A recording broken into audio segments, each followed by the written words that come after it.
नसीब जरा मैं आपको एक बड़ी अजीबोगरीब उल्टी बात आगे बताता हूँ आपको। आज मुझे सबसे ज्यादा अफसोस पता है किस इदारे पे हुआ जी। आज जो अफसोस हुआ फौज क्यों कि फौज का खर्चा 1800 बिलियन है, ठीक है, और इंटरेस्ट का खर्चा 7500 बिलियन है। तो फौज एक जमाने में इंटरेस्ट फौज से कम हुआ करता जी था। जी। ये मैं बहुत बड़ी बात कर रहा हूँ। ये मैं सोच रहा हूँ कि 1800 बिलियन को अगर डॉलर में कन्वर्ट करें तो उनके तो खर्चे, मुझे तो ये समझ नहीं आ रही थी। मैं अभी सोच रहा था बैठा हुआ कि फौज अपने खर्चे कैसे पूरे करेगी 1800 बिलियन पे, 300 का डॉलर है। फौज ने आज से 3 महीने पहले 11 अरब रुपए का कट रजाकाराना तौर पर लिया था। वो army chief general Asim Munir का अपना डिसीजन था। ठीक। इंडिया का दिफाई बजट हमसे 4 गुना तक ज्यादा है। ठीक है। और DGISPR को ये अनाउंस करना पड़ा कि हमने जो अपनी एक्सरसाइजेज हैं वो महदूद कर दी हैं। हमारी मीटिंग्स जो हैं वो ऑनलाइन होंगी। हम पेट्रोल की राशनिंग कर रहे हैं। तो इस हद तक खुद पिछले ही उन्होंने किया। जी शब्बर जैदी साहब, ये बताइएगा कि कुछ ना कुछ रिलीफ देने की कोशिश की लेकिन ज्यादा नहीं आगे बढ़े, क्योंकि अक्टूबर में इलेक्शन करने हैं तो ना टैक्स रेट बढ़ाए ना कुछ किया है। अगर आप जो कल इकोनॉमिक सर्वे की आपने भी, हारून ने भी बात की, और इलेक्शंस को आगे देखें अक्टूबर में, तो उसको मद्देनजर रखते हुए क्या इससे बेहतर बजट नहीं हो सकता था? आर यू देयरफॉर सेइंग कि the government has done the best it could? नहीं, देखिए मैंने आपको एक बात कही थी। मुझे ये चीज बजट पढ़ के ये लग रहा है कि जिस आदमी ने ये बजट बनाया है, जिस टीम ने ये बजट बनाया है, उसने बहुत बददिली से ये बजट बनाया है। मीन्स के इसमें ऐसा नहीं लगता कि उनके जहन में कोई चीज है। मतलब इससे ऐसा लगता है कि मतलब मैंने कहा ना कि डिपार्चर लाउंज वाला बजट लगता है मुझे, कि ठीक है बस पूरा एक कार्रवाई पूरी करनी है, उसे करके आगे बढ़े। तो ये बात सही कह रहे हैं आपके लोग कि ना IMF वाली मसला हल हो रहा है ना कुछ हो रहा है। ठीक है, फॉर्मेलिटी 9 तारीख को पूरी करनी थी, वो उन्हें करके आगे चले गए हैं। और ये इस पे मतलब नहीं लगता मुझे कि कोई फाइनेंस मिनिस्टर या प्राइम मिनिस्टर या इसके पीछे कोई कंसर्टेड एफर्ट है। और वो डिसहार्टेंड, मुझे, मैं फिर दोबारा कह रहा हूँ, मुझे डिसहार्टमेंट की एक शक्ल नजर आ रही है अंडरलाइंग, कि कोई उनके दिमाग में कोई ये है कि मायूसी नजर आ रही है इसके अंदर से मुझे, कि यार कुछ हो नहीं सकता तो जो बस एक कागजी कार्रवाई पूरी करो और आगे बढ़ो। क्योंकि जिस तरह आपने अगर आप कल का इकोनॉमिक सर्वे देखें तो हमें बदकिस्मती से इससे बदतरीन माशी साल पाकिस्तान का कोई नहीं गुजरा जी। तो अब उसके साथ रहते हुए और आगे भी आपको कोई बहुत उम्मीद अफजा शक्ल नजर नहीं आ रही, तो ये जो है और तो वो बात नहीं हो रही।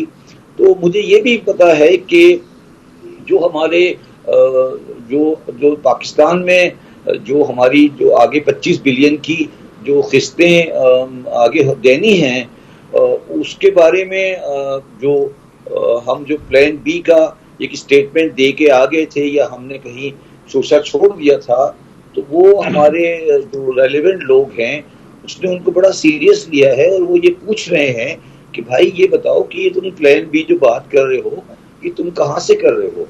ये मतलब ये देखें, एक बात को आप आज एक मैं नसीब जरा मैं आपको एक बड़ी अजीबोगरीब उल्टी बात आगे बताता हूँ आपको। आज मुझे सबसे ज्यादा अफसोस पता है किस इदारे पे हुआ। जी। आज जो अफसोस हुआ फौज क्यों कि फौज का खर्चा 1800 बिलियन है, ठीक है, और इंटरेस्ट का खर्चा 7500 बिलियन है।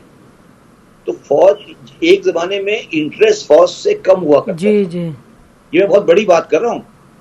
ये मैं सोच रहा हूँ कि 1800 बिलियन को अगर डॉलर में कन्वर्ट करें तो उनके तो खर्चे, मुझे तो ये समझ नहीं आ रही थी। मैं अभी सोच रहा था बैठा हुआ कि फौज अपने खर्चे कैसे पूरे करेगी 1800 बिलियन पे, 300 का डॉलर है और 7500 का इंटरेस्ट है। कि सारे पाकिस्तान के डिफेंस का बजट जो है वो शायद इतना कम परसेंटेज ऑफ द एक्सपेंडिचर में शायद कभी नहीं हुआ होगा। अगर आप टोटल एक्सपेंडिचर देखें तो ये पाकिस्तान की तारीख का कम तरीन बजट है। जो मैं बार बार आपको पिछले अरसे से कह रहा हूँ कि भाई ये मुल्क के साथ जो हो रहा है देखे तो सही, 7500 का इंटरेस्ट है और 1800 का खर्चा है फौज का। जी जी, आपने जी की शब्बर जैद साहब ने, उनको सबसे ज्यादा अफसोस फौज ही के लिए हो रहा है। वो कह रहे हैं उनके पैसे बड़े कम हैं, डॉलर जो कन्वर्जन है। फौज ने आज से 3 महीने पहले 11 अरब रुपए का कट रजाकाराना तौर पर लिया था। वो army chief general Asim Munir का अपना डिसीजन था। ठीक। इंडिया का दिफाई बजट हमसे 4 गुना तक ज्यादा है। ठीक है। और डीजी आईएसपीआर को ये अनाउंस करना पड़ा कि हमने जो अपनी एक्सरसाइजेज हैं वो महदूद कर दी हैं, हमारी मीटिंग्स जो हैं वो ऑनलाइन होंगी, हम पेट्रोल की राशनिंग कर रहे हैं। तो इस हद तक पिछले उन्होंने कहा पिछले 13 माह के दौरान इस हद तक हमारी जो इकॉनमी है कोलैप्स हुई है। अब गवर्नमेंट ये कहती है कि हमने ये मुश्किलात इनहेरिट की थी। अगर इन्होंने इनहेरिट की थी तो ये फौरन इलेक्शन में चले जाते। हुकूमत तो इन्होंने अपनी मर्जी से ली थी, तो फिर हार जाते ना। अप्रैल में चले जाते, इलेक्शन में चले तो फिर जाते। हार उस वक्त तो पीटीआई का वो नैरेटिव, फिर हार जाते ना। अच्छा, वो तो अब इनका अपना डिसीजन था। जीत, मैंने जो कहा असल तो जीत कंसर्न है। शहबाज शरीफ साहब ने बहुत अरसे के बाद शेरवानी पहनी। उनको जाहिर है कि इससे पहले शायद खाकान अब्बासी, इससे पहले जब वो शेरवानी बिल्कुल पहनने वाले थे तो शायद खाकान अब्बासी साहब ने शेरवानी पहन ली थी, क्योंकि शहबाज शरीफ को शायद इंटरनली भी नहीं चाहते थे लोग, कुछ लोग उनके अपने शायद खानदान के भी, कि वो वफाक में आए।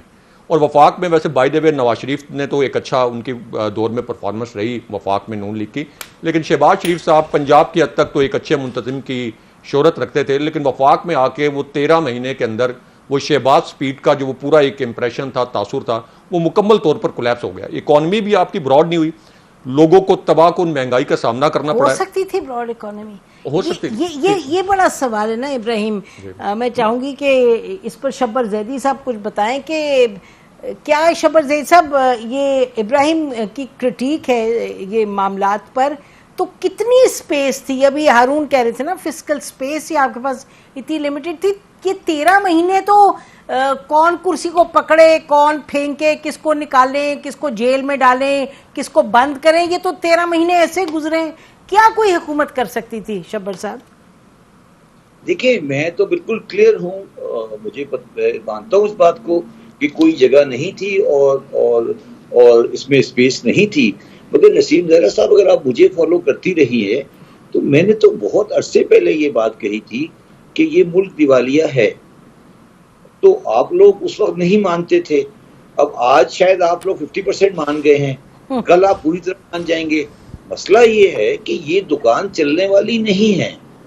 आप लोग इसको सिर्फ बातें कर रहे हैं कि ये पाकिस्तान की मईशत चल जाएगी, पाकिस्तान की मईशत तबाही की तरफ जा रही है, कोई भी आ जाए। मैं आपको जैस कर रहा हूँ कि ये जो हमारे इंडिकेटर्स हैं, इन इंडिकेटर के साथ कोई भी मईशत चल नहीं सकती। ये बात मैंने 2021 में कही थी और मैं आज फिर कह रहा हूँ कि इस जो सही बात कह रहे हैं कि ये पेंशनर खर्चा, ये डिफेंस का खर्चा, ये 7,500 बिलियन का इंटरेस्ट का खर्चा, ये हमारे करंट अकाउंट, इसके साथ ये मुल्क नहीं चल सकता। अब इस मुल्क को रिकंस्ट्रक्ट करना पड़ेगा। शहबाज शरीफ ने शेरवानी पहन ली, नहीं पहनी, खाकान अब्बासी, इन चीज़ों से ऊपर निकल जाएं। और अगर किसी का ये ख्याल है कि पीटीआई के ख़त्म होने से PMLN को खाली फील्ड मिल गई है तो वो उसको गलत फहमी है। मुझे ये दोबारा पावर में आते हुए नजर नहीं आ रहे। एक प्रॉब्लम IPPs का था जो विच रैन इनटू अ प्रॉब्लम, एक और नया IPP बन गया है। तो इस्तेकाम में पाकिस्तान पार्टी बात IPP नहीं बन गया। ये बात बड़ी सिंपल सी है। इन्होंने बहुत बड़ी गलती की थी जब ये इलेक्शन, जब ये पावर इन्होंने ली थी तो इनको ये समझ रहे थे, ये लंदन में बैठे थे, इनका ख्याल था कि ये जो इकोनॉमी है ये कोई इमरान खान ने बिगाड़ दी है या कोई परेशानी है। ये इनको ये अंदाजा नहीं हो रहा था कि ये कंसिस्टेंटली डाउनफॉल की तरफ जा रही थी। और आप लोग इस बात को नहीं भूलें कि जब जो आखिरी साल था नवाज शरीफ का 2018 का, वो पाकिस्तान का माशी तौर पे बदतरीन साल था। उस साल में करंट अकाउंट डेफिसिट $18 बिलियन था।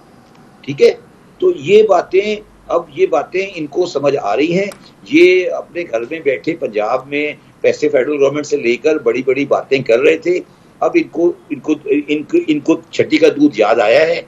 अभी तो आप समझे नसीम ज़हरा साहब, अभी तो पार्टी शुरू हुई है। इकोनॉमिक्स की। अब इनको समझ आएगी कि इकोनॉमिक्स की खेल जा कहाँ रही है।